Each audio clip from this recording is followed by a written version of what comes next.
Welcome to AP Television. In this video, we're going to dive into an essential topic from AP Macroeconomics, opportunity cost and the production possibilities curve, or PPC. This topic makes up about 5 to 10% of the AP Macroeconomics exam, so it's a must-know concept if you want to ace your test. Before we get started, remember, economics is all about choices, because resources are scarce and people have unlimited wants. In this video, we'll explain what opportunity cost is, how to understand the PPC, and what these concepts mean for the real world. Let's start with a quick introduction to economics. At its core, economics studies how individuals, firms, and governments decide to allocate limited resources. These resources include things like time, money, and labor. Economics is divided into two main areas: microeconomics, which focuses on the behavior of individuals and firms, and macroeconomics, which looks at the economy as a whole. In macroeconomics, we deal with big-picture issues like inflation, unemployment, and economic growth. But to understand those, we need to grasp fundamental concepts like opportunity cost and the PPC. So, what exactly is opportunity cost? It's a fundamental economic principle that applies to almost every decision we make. Opportunity cost is the value of the next best alternative that you give up when you make a choice. It's not just about money. It can include time, effort, and even missed opportunities. For example, if you spend $1,000 on a new phone, the opportunity cost could be the vacation you didn't take or the money you didn't save. Every time you make a choice, you give something else up, and that something else is your opportunity cost. Now let's move on to the production possibilities curve, or PPC. The PPC is a graph that shows the different combinations of two goods or services that an economy can produce when all resources are fully and efficiently used. Imagine a country that can either produce military goods or consumer goods. The PPC shows the trade-offs between producing more of one and less of the other. Every point on the curve represents an efficient use of resources, but moving along the curve means making trade-offs.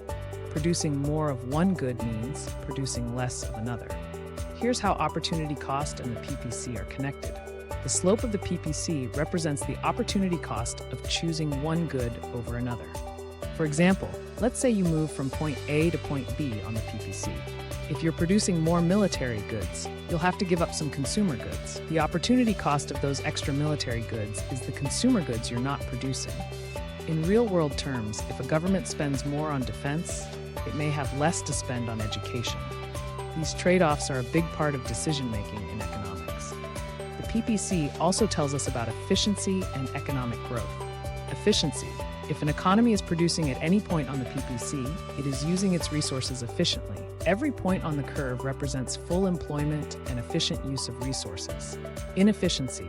If an economy is inside the curve, it means resources are being underutilized.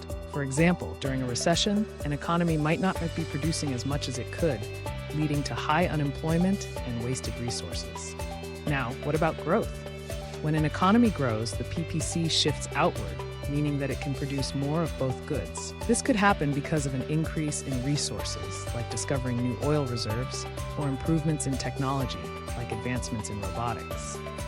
On the other hand, a contraction, like a war or natural disaster, could shift the PPC inward, showing a decrease in the economy's ability to produce goods. Let's apply the PPC to a real-life example. Imagine you have a part-time job and also need to study for your AP exams. Your two options are either working more hours or spending more time studying. Your personal PPC would show the trade-off between the two activities. The more hours you work, the less time you have to study, and vice versa. This is a perfect example of opportunity cost. If you choose to work more, the opportunity cost is the time you could have spent studying, which could have helped improve your AP scores. To sum it all up, the production possibilities curve is a powerful model that helps us understand the trade-offs and opportunity costs of economic decisions. It shows us the importance of efficiency and how economies grow or contract based on resource use and technology. Thank you for watching. If you found this helpful, make sure to subscribe to AP Television for more videos on AP Macroeconomics. In our next video, we'll dive deeper into economic systems and how they affect global economies. See you next time.